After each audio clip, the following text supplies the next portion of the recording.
Olá, estamos de volta com mais uma edição do programa Painel de Notícias. Acompanhe a partir de agora decisões de destaque no Tribunal Regional Federal da Primeira Região.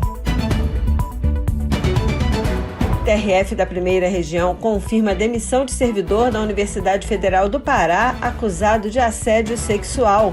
TRF1 reafirma o entendimento de que a simples afirmação de insuficiência de recursos autoriza a gratuidade da justiça. Tribunal mantém sentença que obrigou o SUS a fornecer a uma paciente medicamento que trata a osteoporose. Continue com a gente e confira.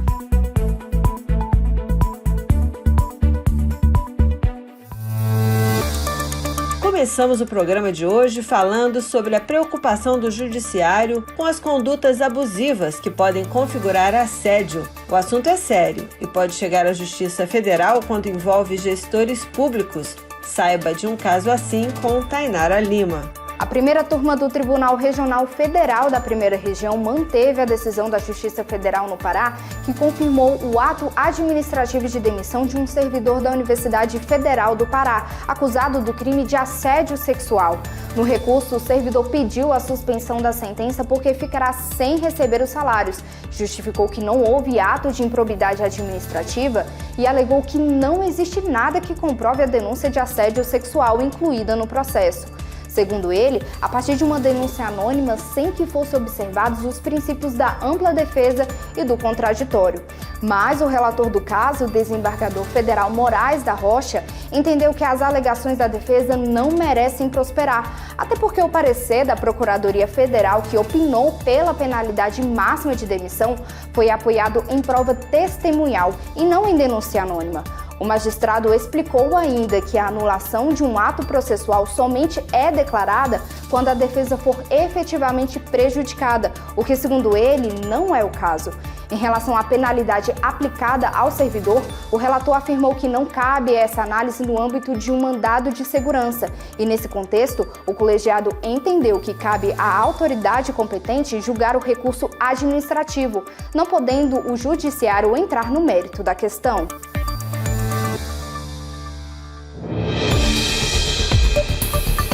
A gratuidade da justiça é um direito previsto no Código de Processo Civil com o objetivo de diminuir a desigualdade de condições e garantir o acesso à justiça, mesmo para quem não tem condições para isso. Podem ser beneficiários da justiça gratuita as pessoas físicas e as empresas, brasileiros ou estrangeiros. A gratuidade abrange, entre outros gastos, taxas ou custas judiciais, selos postais, despesas com publicação na imprensa oficial ou com a realização de exames, como o de DNA, honorários do advogado, do perito e a remuneração do intérprete ou do tradutor, quando necessário. Confira com Renato Rosa um caso envolvendo gratuidade de justiça que chegou ao TRF1. A simples afirmação de insuficiência de recursos autoriza a gratuidade da justiça. Esse foi o entendimento do TRF da Primeira Região ao analisar o recurso de um servidor da Fundação Nacional de Saúde contra a decisão de primeira instância, que negou seu pedido de gratuidade de justiça. No recurso, o apelante sustentou que demonstrou sua situação financeira e, mesmo assim, teve o pedido de justiça gratuita negado. O desembargador Daniel Paes Ribeiro, da sexta turma, entendeu que, conforme o Código de Processo Civil, basta a afirmação de insuficiência de recursos por petição simples para a concessão do benefício. O colegiado acompanhou o voto do relator, determinando o retorno do processo para ser julgado na Vara Federal de origem.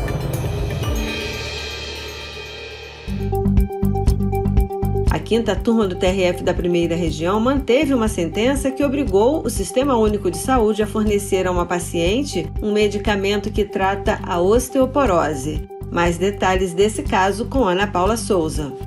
A União, o Estado do Piauí e o município de Teresina alegaram na ação incapacidade econômico-financeira, mas o TRF1 determinou que eles devem fornecer gratuitamente a uma paciente do SUS o medicamento teriparatida, conforme prescrição médica pelo prazo de 24 meses, para tratar doenças que afetam as articulações da autora, como artrite reumatoide, comartrite, artrose, espondilose lombar, escólios e osteoporose. A paciente comprovou no processo que o esquema terapêutico do teriparatida é o mais indicado para suas patologias nas articulações. O problema é que o remédio custa entre R$ 3.200 e R$ 4.500. Foi necessário, então, demonstrar a incapacidade de arcar com esses custos, o que ficou claro pelo fato de a autora ter sido representada na ação pela Defensoria Pública da União, a DPU. Com isso, a relatora do caso, desembargadora federal Daniele Maranhão, ressaltou que cumpre ao Poder Judiciário o dever de atuar na efetivação dos direitos fundamentais assegurados na Constituição Federal, como o direito à saúde. A quinta turma acompanhou o voto da magistrada, que destacou ainda a importância de se determinar a implantação de políticas públicas previstas constitucionalmente em situações excepcionais, sempre que demonstrada a omissão ou a insuficiência da atuação estatal na adoção de medidas para preservar direitos fundamentais assegurados.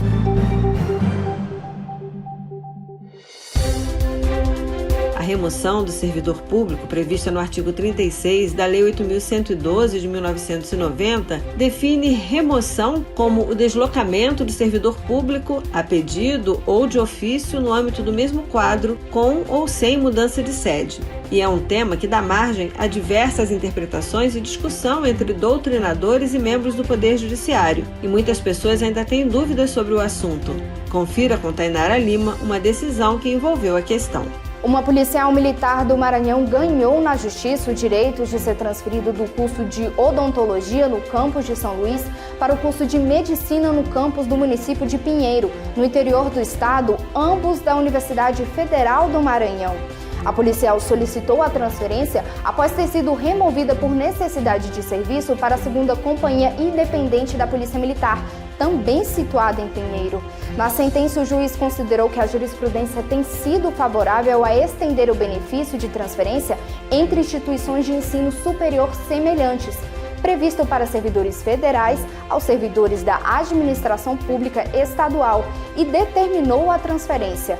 Após essa decisão, a Universidade Federal do Maranhão recorreu ao TRF da Primeira Região, sustentando que a legislação não ampara a equiparação, e acrescentou que os documentos apresentados não comprovam que a remoção ocorreu por interesse da administração. No TRF1, a desembargadora federal Daniele Maranhão, relatora do caso e membro da quinta turma, verificou que uma declaração da Secretaria de Segurança Pública do Estado do Maranhão comprova que a transferência foi por necessidade de serviço e no interesse da administração. A magistrada acrescentou que a sentença deve ser mantida porque está de acordo com a jurisprudência do TRF1 e do Superior Tribunal de Justiça, que prevêem a extensão do benefício aos servidores públicos estaduais e municipais.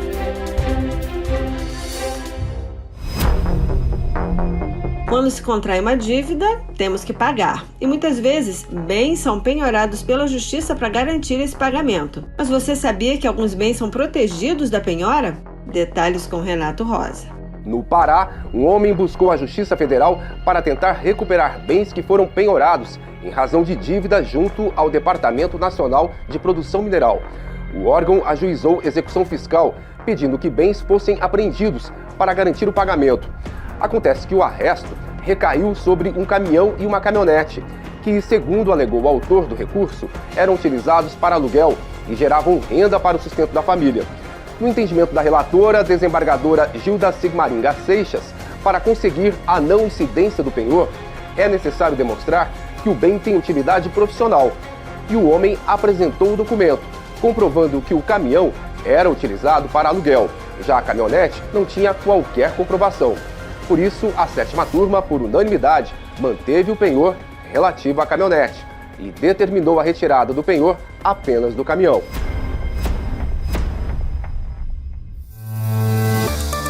Você já foi vítima de fraude envolvendo documentos? Quando isso ocorre, sempre gera muita dor de cabeça para a vítima. E às vezes a solução é procurar uma resposta na justiça. É o que nos conta Ana Paula Souza.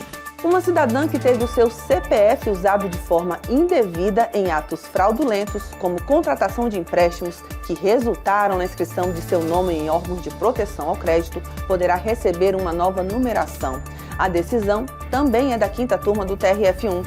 A União havia negado o pedido de nova inscrição de CPF, alegando que o cancelamento não está previsto em lei e nem na Instrução Normativa de 2010 da Secretaria da Receita Federal. O caso foi analisado sob relatoria do desembargador federal Carlos Augusto Brandão, que destacou a edição de outra instrução normativa, a de número 1548 de 2015, que revogou a anterior e prevê o cancelamento da inscrição do CPF em caso de decisão judicial.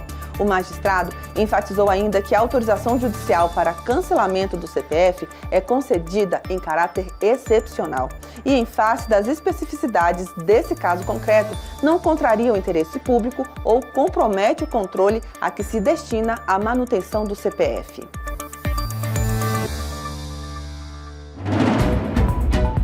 Eu sou Adriana Dutra e esse foi o Painel de Notícias, um programa produzido pela Assessoria de Comunicação Social do TRF da Primeira Região, com reportagens de Ana Paula Souza, Renato Rosa e Tainara Lima. Operação de áudio, Marcelo Santos. Coordenação geral, Ivani Moraes. E você, ouvinte da Rádio Justiça, tem uma ótima semana. A gente se encontra de novo na próxima edição do Painel de Notícias. Até lá!